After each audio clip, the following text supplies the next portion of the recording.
Well, looks like cabin fever's really starting to set in because just before I came downstairs to start recording, the neighbor downstairs and their roommates were about to get into a fist fight.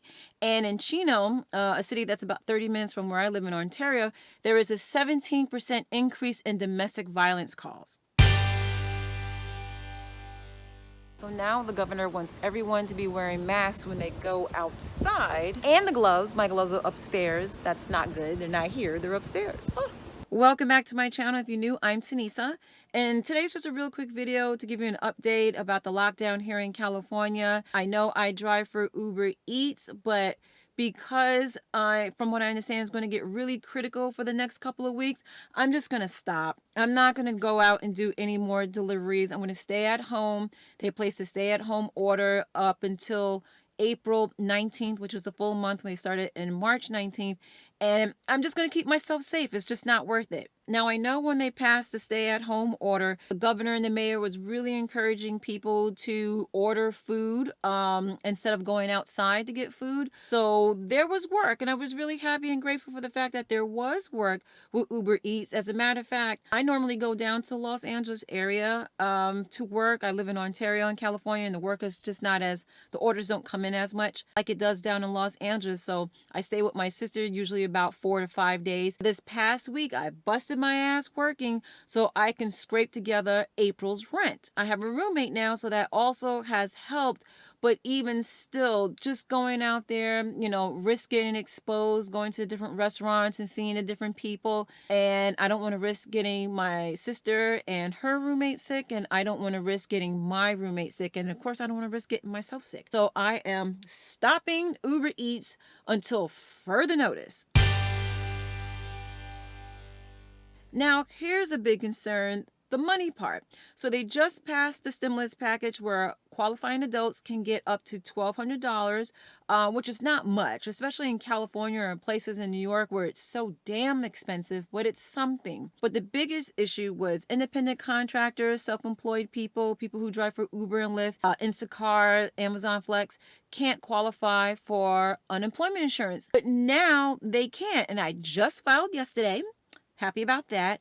I put down that I was still working part-time, but I have been affected by COVID-19. So hopefully I will get approved for that. But what if you're someone who really needs money and you're out of work? Because I've been reading a whole bunch of different articles about that, because the biggest issue is, people being able to pay their rent and pay their mortgages. I know during this time, the governor had passed a moratorium saying that people cannot get evicted if they can't pay their rent. But people are still concerned because that doesn't mean once, the lockdown is over that you don't owe the rent. You still do. And advocates are saying if people are going to be behind 2 months rent, for example, and they're out of work or there is no job to go back to once this is all over, it's going to be impossible for people to come up with the back rent. But some ways that people can get some money, obviously, is with the stimulus check, unemployment. Almost 2 million people have filed for unemployment here in California alone. Since they passed the lockdown on March 19, 2020. Also, if you have a retirement account, I believe you can take out up to $100,000 and not have to pay that back for 3 years. So definitely look that up. If you have an emergency fund, which if there's one lesson to learn from this whole pandemic is that everyone needs an emergency fund. So I did a video about that from before, so definitely go check that out. So I have been using some money from my emergency fund. If you have stocks, that's another way you can get some money. I did have some stocks and I had to cash out on a lot of it. If anything, I also just filled out my 2019 taxes because I didn't fill out my 2018 taxes. But now they have my banking information. So now if I get approved for the stimulus package, the $1,200, they could just deposit that in my checking account.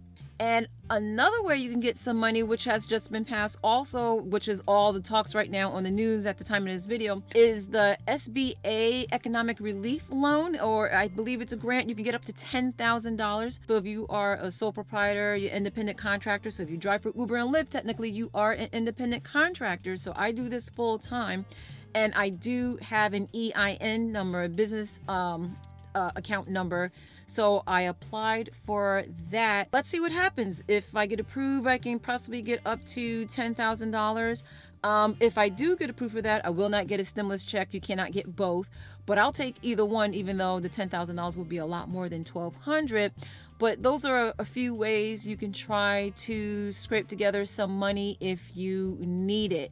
So definitely look into those options. And that's about it, really. You know, like I said, this is a really quick video. This is week 2 of the lockdown. Tomorrow, no, actually today starts week 3, doesn't it? And like I said, the governor believed this is going to extend to at least July. So who knows? I hope everybody stays safe out there. You know, stay home. That's exactly what I'm going to do. So that's why I'm stopping Uber Eats. So I'm going to stay home and do my part. I'm going to stay 6 feet away from someone else. I'm going to constantly wash my hands and disinfect. And yeah, I hope the spread of this will slow down and stop. And that's it. So I will see you guys in the next video. If you like this video, do be sure to like, share, and subscribe. And be safe out there.